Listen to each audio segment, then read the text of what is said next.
Europe Soir Weekend. Jacques Serret. 19h27 sur Europe 1. Allez, c'est l'heure de Panorama sur Europe 1. 1er septembre, 1er octobre. Cela fait un mois, jour pour jour, que la mairie de Paris a rendu payant le stationnement des deux roues dans la capitale. Seuls les scooters et motos électriques sont exemptés de frais de stationnement. L'heure de faire le bilan, tant cette mesure divise à la fois à Paris, mais aussi au niveau national, puisque plusieurs grandes villes y songent. Lyon, Bordeaux, Strasbourg, Nantes. Ces grandes villes désormais gérées par la gauche se disent prêtes à sauter le pas. Avec nous en studio ce soir pour en débattre, Jean-Marc Bellotti, coordinateur de la Fédération des motards en colère à Paris et en Petite Couronne. Bonsoir. Bonsoir. Franck-Olivier Taureau, en ligne avec nous, porte-parole du collectif Ras le Scout, qui, comme son nom l'indique, n'est pas spécialement favorable aux deux roues. Bonsoir. Bonsoir. Et puis François Deletraz, journaliste, rédacteur en chef au Figaro Magazine, utilisateur d'un deux roues et qui surtout s'est plongé dans les méandres de l'administration parisienne pour tenter de respecter la nouvelle règle. Bonsoir à vous. Bonsoir. Pas de représentants de la mairie de Paris avec nous, nous les avons invités, mais aucun élu, aucun représentant d'Anne Hidalgo n'a daigné venir ce soir. Dommage pour eux, tant pis pour nous. Avant de débattre, faisons un point d'abord sur les contours de cette mesure avec vous, Capucine Patouillet. Eh bien, depuis le 1er septembre, Jacques, les 42 000 places de stationnement pour les deux roues dans Paris sont en effet payantes du lundi au samedi de 9h à 20h. Une mesure choc pour les quelques 100 000 scooters et motos qui transitent chaque jour dans la capitale. Pour la mairie de Paris, il y a plusieurs objectifs. Baisser la pollution, mieux réguler l'espace public et inciter les usagers à recourir aux mobilités douces. Comprenez les vélos, les trottinettes ou encore les transports en commun. Mais le système est décrié par les usagers, résidents comme professionnels, notamment pour le coût du dispositif. Donc je vais vous expliquer les dispositifs pour les différents cas de figure. Les visiteurs sans motif professionnel doivent payer 3 € de l'heure s'ils stationnent dans Paris Centre, du 1er au 11e arrondissement, et 2 € s'il s'agit de la zone 2, comprenez du 12e au 20e. Si l'usager est résident parisien, il peut demander à bénéficier d'un abonnement, mais dissuasif tout de même, 22,50 € pour un an et une redevance de stationnement de 75 centimes par jour. Les handicapés et professionnels du soin à domicile, quant à eux, peuvent bénéficier de la gratuité. Pour les professionnels, c'est encore un peu plus compliqué. Si vous êtes une entreprise domiciliée à Paris et sédentaire, vous pouvez bénéficier d'un tarif annuel de 22,50 € par an, assorti d'une redevance journalière de 75 centimes. Cela concerne les commerçants et artisans, les professionnels de santé libéraux, les bouquinistes ou encore les kiosquiers. Le tout sur présentation d'un justificatif. Pour tous les autres professionnels, vous pouvez, y compris depuis ce samedi pour les usagers venant des départements de la Grande Couronne, demander un tarif préférentiel sur présentation de justificatif. Là aussi, il vous en coûtera 120 € par an et par véhicule, plus une redevance de stationnement de 25 centimes par heure pour une journée de 7 heures consécutives. Des droits dont peut s'acquitter votre entreprise sous conditions consultables sur le site de la ville de Paris.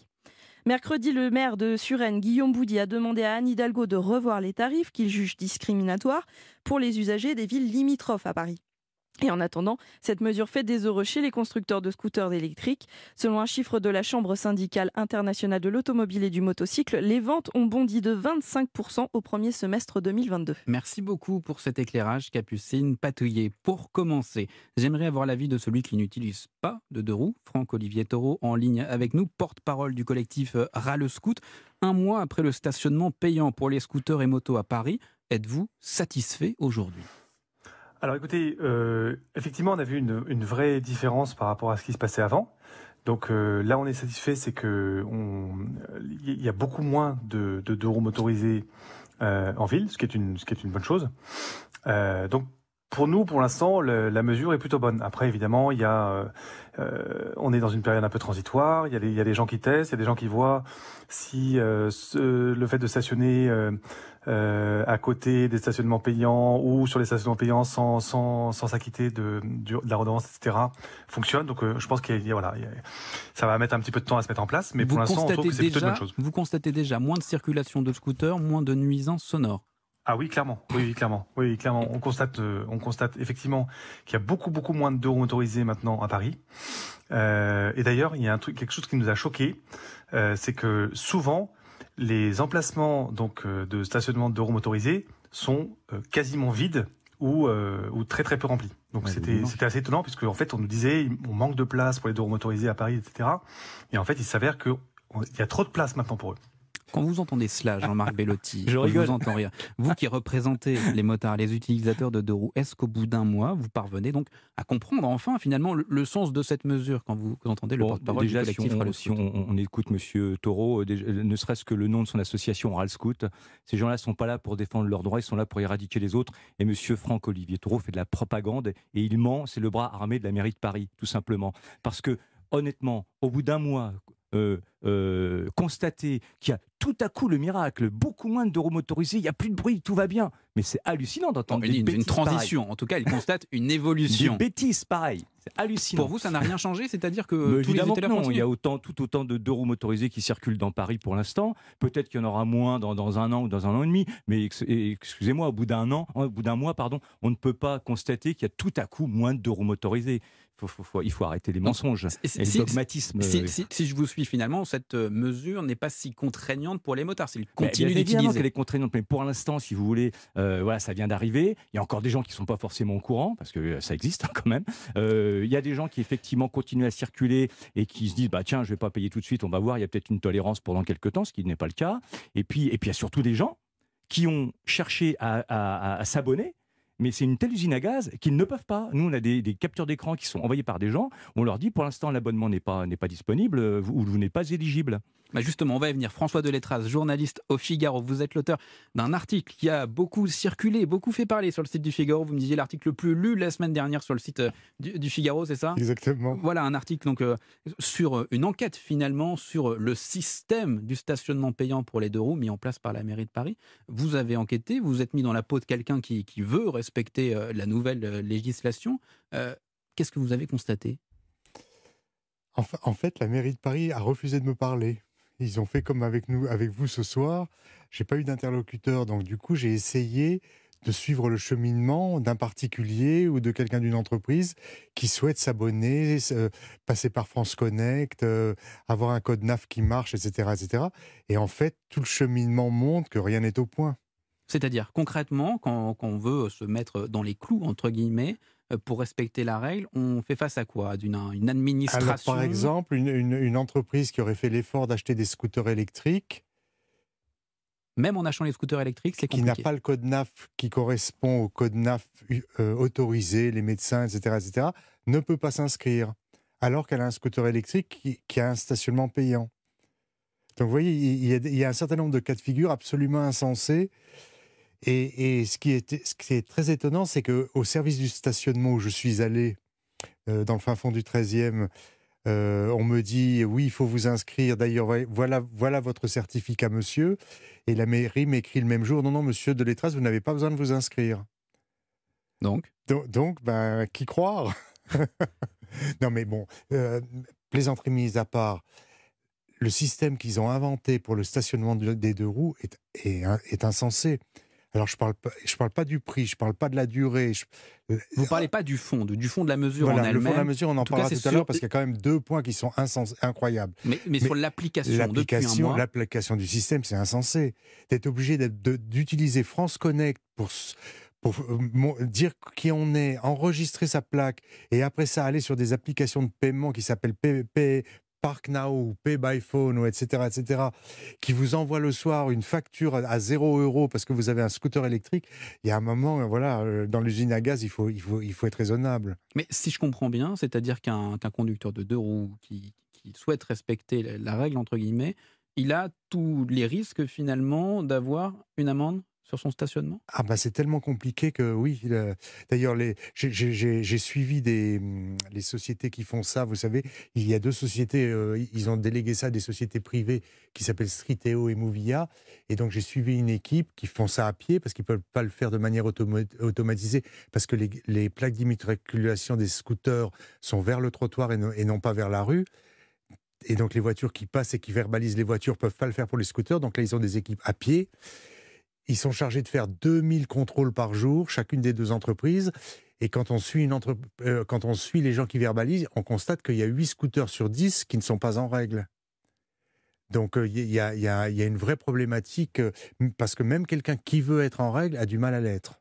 Franck-Olivier Taureau, vous êtes toujours avec nous en ligne, porte-parole Oui. du collectif Ras le Scout. Quand vous entendez ce témoignage de François Deletraz, journaliste au Figaro, est-ce que vous admettez entre guillemets, cette non-organisation, finalement, presque se laisser faire, débrouillez-vous, entre guillemets, aux utilisateurs? Est-ce que vous cautionnez cela, ou vous auriez espéré, certes vous défendez cette mesure, mais est-ce que vous auriez espéré qu'elle se mette en place d'une meilleure manière, peut-être? Oui, alors, là-dessus, j'ai pas tellement d'avis, en fait, si vous voulez. C'est que contrairement à ce que dit Monsieur Bellotti, on n'est pas du tout envoyé par la mairie de Paris. On a peu de contact avec eux, même si effectivement, on trouve qu'ils ont tout à fait raison d'avancer sur ces sujets. Mais en tout cas, voilà. Donc, c'est vrai qu'apparemment, ça a l'air compliqué à mettre en place. C'est possible. Nous, c'est pas exactement ce qu'on nous a remonté, mais en même temps, c'est vrai que les gens qui d'habitude nous consultent sont plutôt des gens qui ne sont pas en deux roues, donc là-dessus j'ai pas tellement d'avis à vous donner. En fait, oui, effectivement, c'est dommage que ça ait l'air si compliqué. Apparemment, il y a des gens qui arrivent très bien à s'inscrire et à jouer le jeu. J'ai l'impression qu'il y en a aussi d'autres qui ne cherchent pas justement à jouer le jeu et qui veulent effectivement s'affranchir du stationnement payant. Bon, bah voilà. Mais effectivement, c'est un peu dommage si c'est le cas, si c'est si compliqué à mettre en place. C'est vrai que ça serait quand même bien que tout le monde puisse en fait effectivement s'acquitter du stationnement simplement. Et voilà. Donc mais voilà, j'ai pas tellement plus de choses à vous dire là-dessus. Oui, mais justement sur cette mesure, venons au fond maintenant. C'est-à-dire, est-ce que vous avez pas le sentiment tout de même que c'est gênant, non pas pour les Parisiens, mais pour tous les personnes qui vivent en petite couronne, grande couronne? Ou est-ce que vous avez la conviction que finalement il y a moyen de faire autrement aujourd'hui que de rouler en scooter pour se rendre dans la capitale? Oui, alors il y a toujours moyen de faire autrement, sauf effectivement pour les personnes qui ont des énormes distances à parcourir, et ça je peux tout à fait comprendre, pour une personne qui a 50, 80, 100 km à parcourir pour un aller, je peux comprendre que ce soit compliqué de venir en voiture, parce qu'effectivement ça prendrait des heures, voire des journées, et que effectivement on peut comprendre que le deux roues soit une solution, même si ça n'est pas vraiment une, hein, voilà. Vous le savez, puisque nous on pense que le thermique n'est plus une solution en ville. Alors que ce soit pour le thermique à 4 roues ou pour le thermique à 3 roues ou pour le thermique à 2 roues, en fait ça ne change rien pour nous. C'est plus une solution dans les grosses mégalopoles, dans les grosses métropoles qui sont largement équipées de transports en commun. Donc pour effectivement la petite couronne, bon, je vois pas trop le problème, parce que la petite couronne elle est quand même assez proche de Paris, donc on peut s'y rendre en transport en commun, on peut s'y rendre parfois à pied, on peut s'y rendre à vélo assistance électrique. Donc je vois pas trop le problème. Après, pour les gens qui habitent loin, effectivement, ça peut être un souci. Mais après, enfin, c'est toujours pareil. En fait, on fait des choix aussi. Alors, les choix sont parfois compliqués à prendre, hein, mais on fait des choix d'aller habiter aussi un peu plus loin pour avoir plus d'espace, etc. Et ben, ça a un coût. C'est aussi souvent une question de moyens aussi. Oui, c'est aussi, voilà. Mais ces gens-là qui doivent habiter plus loin et donc faire les distances se retrouvent à être amputés sur une partie sur leur pouvoir d'achat aujourd'hui, clairement. Oui, effectivement, mais bon, voilà. Après, c'est vrai qu'il y a certaines catégories professionnelles qui sont obligées d'aller travailler tous les jours. On sait depuis quand même des confinements successifs que on va travailler. Enfin, on travaille quand même moins sur place. On va travailler 2 à 3 jours par semaine. Voilà.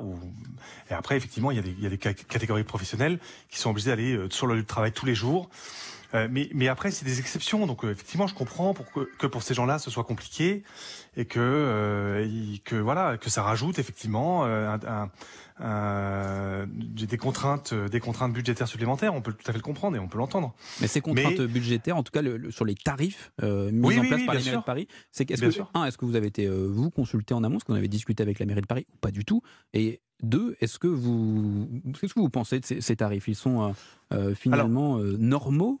Oui, alors nous, en fait, ce qu'on pense, c'est que ces tarifs sont justifiés par rapport à la pollution qui est engendrée par ces véhicules, puisque en fait, effectivement, la mairie de Paris aurait eu la possibilité de se dire, on va prendre un tiers du tarif pour une voiture, puisque comme le dit à longueur d'interview la FFMC, les deux roues fluidifient le trafic, etc. Alors que bon, enfin, faut arrêter 2 secondes de raconter n'importe quoi. Ah oui, les deux roues polluent, ils font du bruit. La place d'un camion, c'est vrai. Vous aurez la parole, je vais vous donner la parole. Non, bien sûr que non. Ça prend pas la place d'un camion, on est d'accord. Mais après, au niveau de la pollution, en fait, c'est là où on est complètement en désaccord. C'est-à-dire qu'un 2 roues motorisé, aujourd'hui, pollue énormément. Il pollue plus qu'une voiture récente. Donc, à un moment donné, c'est normal que un 2 roues motorisé paye aussi une redevance pour l'usage de l'espace public qu'il va avoir. Et puis, il faut aussi contraindre un peu ces 2 roues motorisés pour qu'il y en ait de moins en moins dans les villes. Et vous avez le sentiment que les scooters électriques, aujourd'hui, polluent moins? Alors, je ne parle pas des émissions de CO2, mais entre quelqu'un qui va vendre son scooter thermique il y a quelques années pour acheter un scooter électrique neuf, est-ce qu'en termes d'empreinte carbone, finalement, ça ne s'équivaut pas? Ah non, bien sûr, on est tout à fait d'accord. Enfin, nous, on milite pas du tout pour qu'il y ait un transfert des usagers du thermique vers du scooter électrique ou de la moto électrique. Bien sûr que non. Non, c'est à quoi pousse en tout cas aujourd'hui la mairie de Paris, oui, bien sûr, en rendant gratuit le stationnement pour les 2 roues électriques. Mais oui, parce qu'en fait, il y a des enjeux de pollution qui sont tels que, en fait, si vous voulez, c'est sûr que localement, un scooter électrique va polluer beaucoup moins qu'un scooter thermique ou qu'une moto thermique. Ça, c'est sûr. Après, évidemment, quand vous prenez l'analyse du cycle de vie d'un scooter électrique ou d'une moto électrique, il est certainement équivalent à un moteur thermique. Oui, ça, je suis d'accord. Excusez-moi. Jean-Marc Bellotti, pardon. Est-ce qu'une réaction finalement à ces propos de Franck-Olivier Taureau? Aujourd'hui, on parlait de pouvoir d'achat.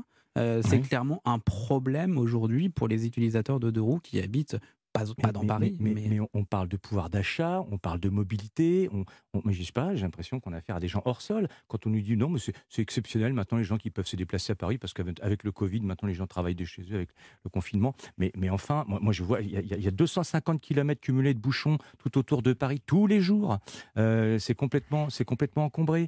Je veux dire, un 2 roues motorisé dans la circulation, c'est pas un véhicule en plus, c'est une voiture en moins parce qu'à 90% des cas, ce sont des automobilistes qui se sont transformés en scooteristes, voire en motards. Donc c'est bon ça pour gagner de l'espace. Quand on dit qu'un 2 roues motorisé pollue plus qu'une voiture, c'est faux parce que à même distance, un 2 roues motorisé va rouler beaucoup moins longtemps.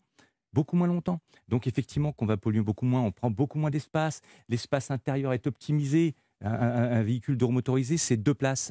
Les gens viennent travailler avec des voitures seules, souvent dans une voiture de 4 à 6 places. Et puis, au niveau financier, alors qu'on est en pleine problématique de pouvoir d'achat, Madame Hidalgo, alors qu'elle était la première à dire, lors de l'augmentation du tarif du litre d'essence à 2 €, elle était la première à demander au gouvernement à ce qu'on baisse les taxes sur l'essence pour que les Français puissent aller travailler avec leur voiture.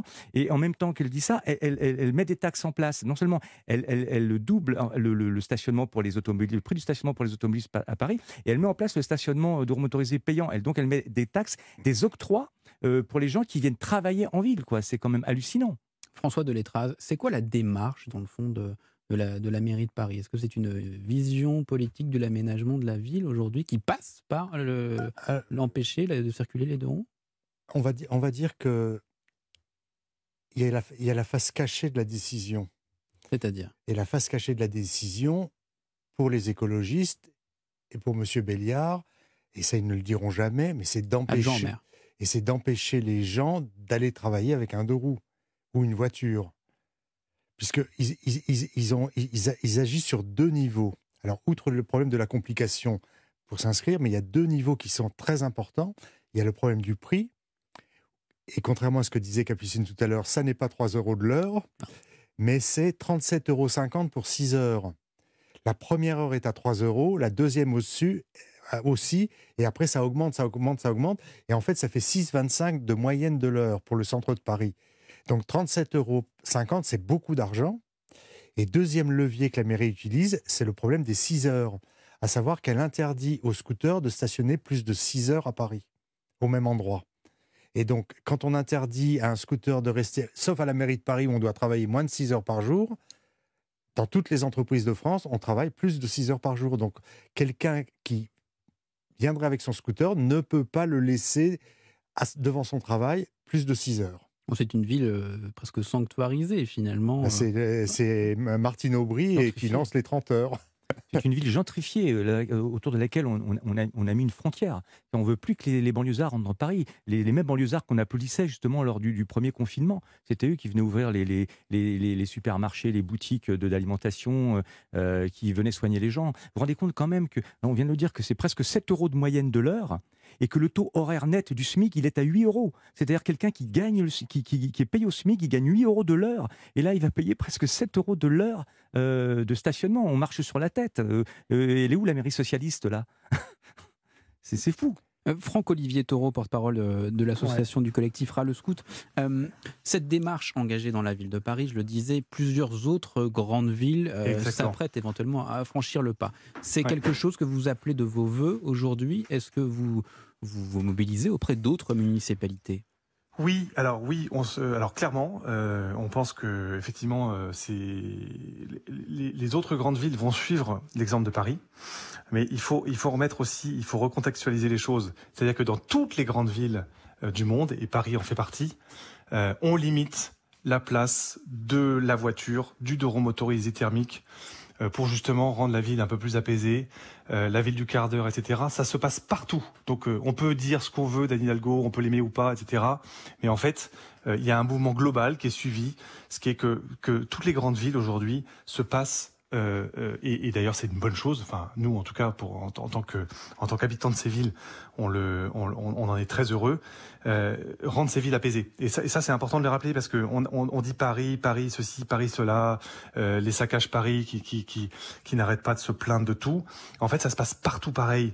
Partout, on essaye de rendre la ville aux piétons, de rendre la ville aux mobilités actives et justement d'empêcher effectivement les modes de transport qui sont les plus polluants.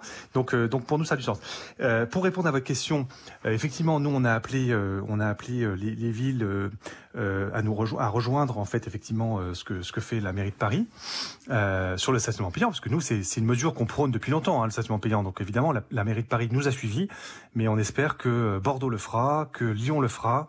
Et que Marseille le fera peut-être un jour s'ils arrivent à régler leurs problèmes internes. Là, je pense qu'on a encore du boulot.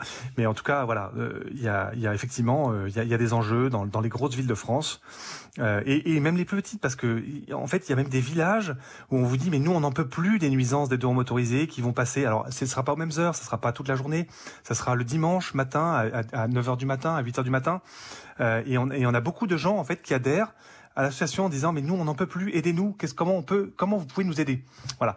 Et donc je tiens à le préciser parce que on a souvent des motards qui nous disent oui mais si vous supportez plus le bruit, allez vivre à la campagne. Mais à la campagne c'est la même chose et c'est là où il faut arrêter en fait les gens n'en peuvent plus de vivre sans arrêt avec d'autres gens qui les respectent pas et qui font du bruit en permanence. Non, mais la contrepartie, ce serait éventuellement d'avoir des transports en commun qui fonctionnent. Est-ce que vous avez le sentiment aujourd'hui que les moyens mis dans les transports en commun en région parisienne, ou en tout cas dans les autres grandes villes de France, mais on parle de Paris aujourd'hui, sont à la hauteur et sont en capacité d'accueillir cette population de motards, d'utilisateurs de deux roues?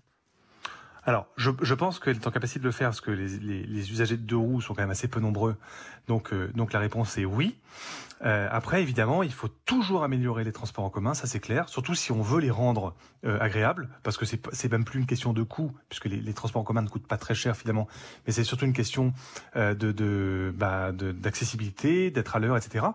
Et est-ce donc qu'aujourd'hui oui, c'est le cas? C'est-à-dire qu'il y a un passage forcé? Non, je pense on a un des réseaux les meilleurs au monde à Paris. Enfin, faut quand même là aussi c'est pareil. Il faut se rendre compte de ce de la chance qu'on a. Mais après, effectivement, on peut toujours les améliorer. Et je pense à tout le réseau secondaire de RER, etc., qui vont très très loin. Là, je pense qu'il y a encore des efforts à faire. Et c'est aussi à la région de prendre le problème à bras-le-corps et d'agir. François Deletraz, du Figaro. Je vais vous donner 3 chiffres. Tout simple. Il y a 12 000 vélos par jour qui passent rue de Rivoli, devant l'hôtel de ville.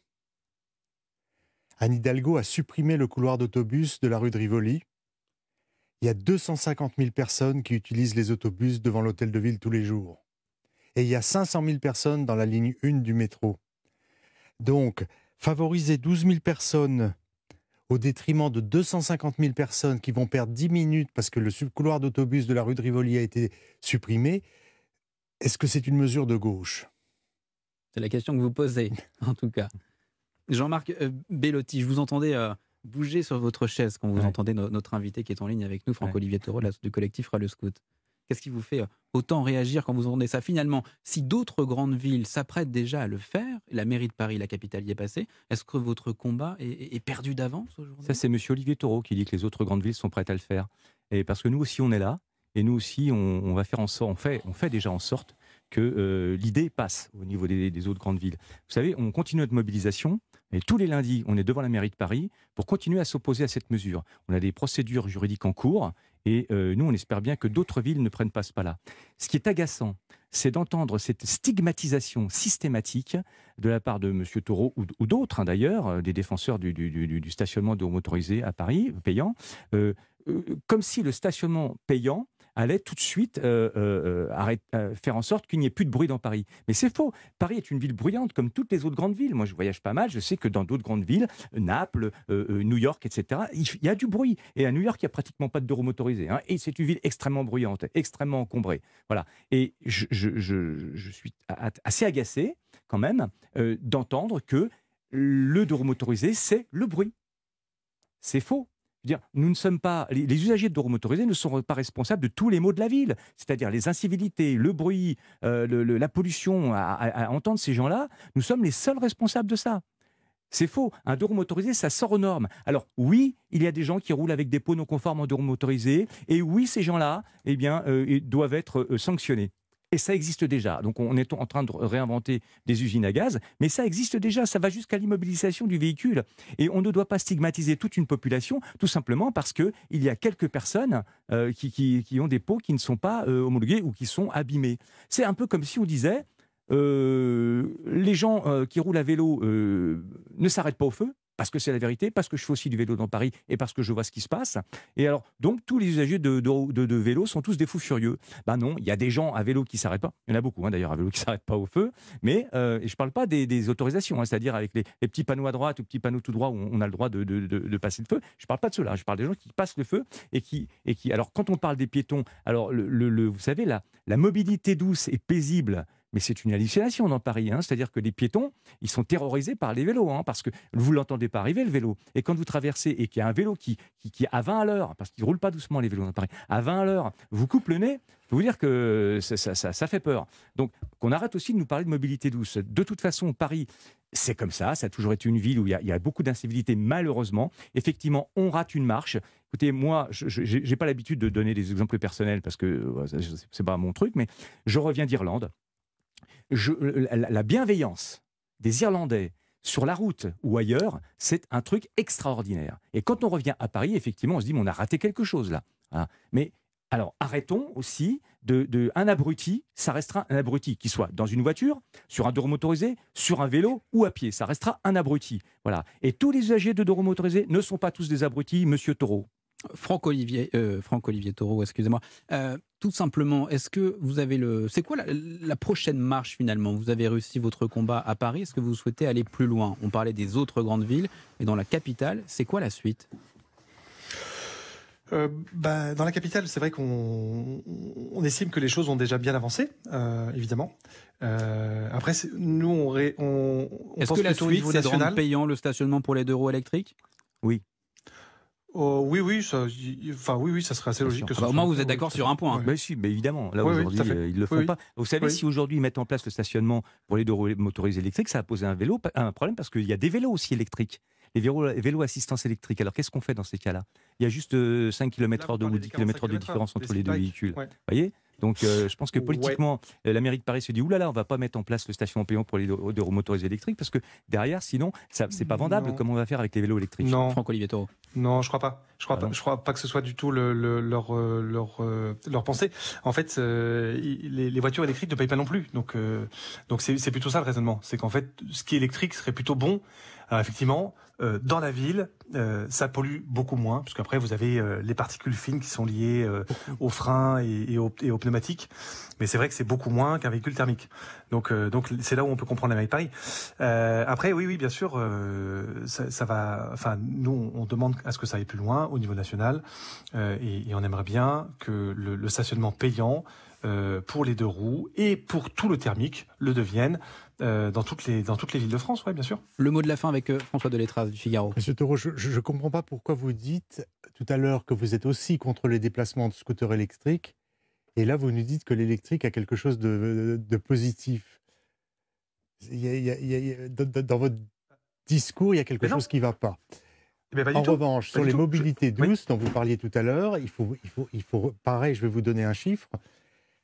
Quand il y a un accident entre un vélo et un piéton ou un vélo ou une automobile, dans la moitié des cas, c'est le vélo qui est en tort. Donc la mobilité dite douce, elle n'est pas si douce que ça.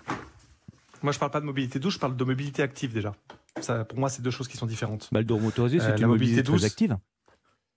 Pardon ? Le deux roues motorisées, c'est une mobilité très active. Et l'avantage de cette mobilité-là, tout à c'est fait. qu'elle va encore plus sauf loin. que c'est une mobilité parce qu'en fait, vous êtes pas mobile dessus. Vous faites rien, en fait. Ah si. C'est ça la Vous avez différence. déjà conduit un deux roues motorisé? Il faut Non, quand même être en On a bien dynamique. compris Oui. qu'on n'allait pas vous mettre Oui, j'ai déjà d'accord. En conduit tout un cas, deux roues c'était motorisées. intéressant ce soir de faire un bilan, un point, un mois après la mise en application de cette nouvelle règle. Je vous remercie tous les 3. Merci d'avoir répondu à l'invitation d'Europe 1. Je rappelle que la mairie de Paris n'a pas souhaité venir répondre à nos questions ce soir.